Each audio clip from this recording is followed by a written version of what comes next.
Shalom. First and foremost, I want to give all praises, honor, and glory to Yahweh, Bahasham, Yahweh Shai, Bahasham, Recha Kodesh. Double honors to the elders and the apostles of Great Millstone, and peace and blessings to the elect. And today we're going to go into the book of 3rd Maccabees, the 3rd chapter. Now, in the 2nd chapter, right, you basically had in Ptolemy the Fourth Philopator, as he tried to go into the holy place. The Lord ends up striking him with a temporary paralysis. When he recovers, he threatens the Jews, and then he goes back to Egypt and decides to now make their life hell. Verse 3, when the godless Philopator learned of this, he became so enraged that not only was he angry at those Jews in Alexandria, but he also was very bitterly opposed to those living in the countryside. And he learned that you had some Jews that were bribing their way out of, getting initiated, right? Taking the branding of Dionysus. They were also looking at the Jews that deserted their ways as, traitors. So when he heard about this, it says he was upset. He gave an order that they should all be gathered together at once into one place and killed by the most brutal means possible. While these plans were being put into action, some people plotted to injure the Jewish nation by circulating a hostile report against them on the pretext that the Jews were hindering others from practicing their own customs. So the king already has this evil plan against them, and then you had some that were opposed. They hated, the Israelites, and so they decided to also start spreading rumors about, they gotta go. Like, look, they're stopping people from following their customs. Like they're not. It's not good for us. But the Jews maintaining goodwill and unswerving loyalty toward the royal house. While they worshiped God and conducted their lives according to God's law, they kept themselves separate in the matter of foods, right? So there are certain things they wouldn't eat, right, that were abominable. For example, pork, shrimp, X, Y, and Z. For this reason, they appeared hostile to some people because of their separate way of living. But they had established a good reputation with everyone through their lifestyle of doing the right thing. Now, even though the Jews' good deeds on behalf of the nation were commonly talked about by everyone, those of other races didn't take these into account. So even though everybody knew, like, hey, like these guys, they stick to themselves, they don't bother people, they do good. But these other nations, which were in there, they didn't care about that. Instead, they kept harping on the differences in worship and diet, and claimed that the Jewish people were loyal neither to the king nor to the authorities, but were hostile and strongly opposed to the royal administration, and so they placed significant blame on the Jews. Remember, you have native Egyptians, you have Edomites, and the Edomites, which are calling themselves Pharaoh, they're practicing some of these Egyptian customs and so on and so forth, also introducing their Greek gods, sort of merging this right in there. And they're saying that, well, these Israelites that are over here, they're just way too different. Like they don't eat the same, they act different, they do all this special stuff, they got the Sabbath, and it's just too much. No, we can't do this. So they took advantage of the fact that the king was already against the Jews, and they decided to also fan the flames of that fire. But the Greeks in the city, who hadn't been injured in any way, saw the unexpected turmoil surrounding these people and the purposeless mobs that were forming. Although they didn't have the power to offer assistance, for they lived under tyranny, they tried to encourage the Jews. So you had some that were in Alexandria, and they said, this is BS, man. Like this is unfair. But they couldn't really do much. So at least with words or whatever means they could, they tried to keep, the Jews in good faith. They were grieved and assumed that these circumstances would change for the better, because so great a community shouldn't be left to its fate in this way, since it had done nothing wrong. So even those that were around could bear witness that, this is an unjust treatment, right, against the Jews in this region.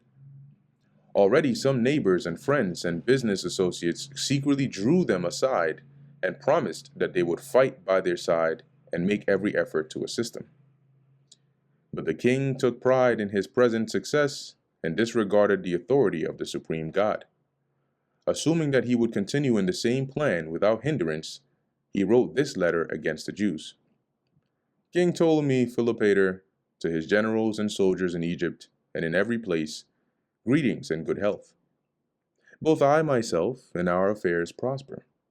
After our campaign against Asia Minor came to a successful conclusion, as you yourselves are aware, with the gods fighting alongside us, we thought that we should care for the nations inhabiting Kol, Syria, and Phoenicia, not with the violence of the spear, but with fairness and much kindness, eagerly treating them well. After we had distributed generous funds to the temples in every city, we proceeded also to Jerusalem. We went up to honor the temple of those wretched people who never cease from their folly. They spoke as if they welcomed our presence. But, in fact, they acted in a way that was dishonest. When we wanted to enter their sanctuary and to honor it with the most extraordinary and beautiful gifts, they were carried away by their traditional arrogance and prevented us from entering. They were spared a display of our power because of the kindness that we have toward all people. Which, this is all cap. This is all lies, by the way, right? Like, he's framing this in a way where it makes him look less like the aggressor, and it makes the Israelites look more like the aggressors, and so on. Because when you read, he wanted to go into the holy place. They said this would violate our law. We can't do this, and they were asking him, trying to change his mind. But he's making it seem like they were just like, you better get out of here, you damn stinking Edomite. We don't want your ass, that kind of thing. But they made clear their ill will toward us, as the only one of the nations showing such stiff-necked defiance to kings and to their own benefactors. And what's also interesting about this is, he says that they didn't display their power because of the kindness they have toward our people, neglecting to mention that the Lord struck his ass down and he almost died, and so that's why he had to flee. They aren't willing to receive anything as sincere. But we showed indulgence toward their folly of all these people and returned to Egypt in triumph. We treated all the nations in a kindly way and acted in a manner that was proper. Among other things, we made known to everyone our policy of amnesty toward their fellow Jews here because of our allegiance with them, and with the countless matters sincerely entrusted to them from the beginning. We bravely decided to make a change, to consider them worthy of Alexandrian citizenship, and to make them partners in the regular religious rites. But they received it in a disagreeable manner, and rejected what is good in line with their natural spiteful character. Turning continually to what is worthless, they not only rejected the priceless offer of citizenship, but also showed their contempt by what they said and by their silence for those few Jews among them who favored us with honor, the sellouts. In every case, they suspected, in keeping with their most shameful way of life, that we would swiftly reverse the policy, saying that they thought that, if they just continue to hold their ground, we would back off. Oh, we were fully persuaded indeed by such proofs that these people were ill-disposed towards us in every way. Therefore, we took care, so that if a sudden rebellion should arise against us later, we won't find that we have these evil people at our backs as traitors and uncivilized enemies. We have given an order that as soon as this letter arrives, you are immediately to send to us those Jews who live among you, together with their wives and children, to suffer a certain and shameful death appropriate for enemies.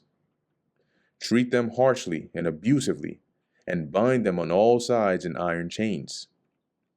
Oh, we are sure that when these people have all been punished, the affairs of our state will be established more securely and in a more excellent condition for the future. But whosoever shelters any of the Jews, from an elderly person to a child to nursing infants, will be tortured, household and all, with the most horrible punishments. So he's basically saying, look, all of you who received this letter, you better round up those Jews that you got, abuse them, and bring them to us.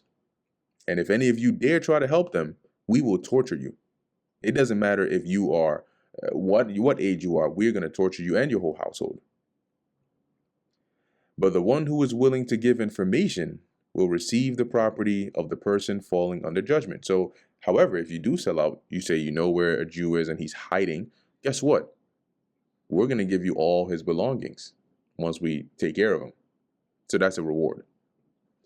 They will also be given 2,000 drachmen from the royal treasury and will be rewarded with their freedom. But in every place, without exception, where a Jew is discovered to be sheltered, will be laid waste and burned with fire. It will become utterly useless to every living creature for all time. And so the form of the letter was committed to writing. So this was Ptolemy's letter to the people, under his estate, saying this is the order that you got to follow, and if you don't, these are the consequences. And that brings us to the end of the book of 3rd Maccabees, 3rd chapter. Lord willing, that was edifying to the elect. In closing, I want to give all praises, honor, and glory to Yahweh, Bahasham Yahweh Shai, Bahasham Racha Kodash. Until next time, Shalom.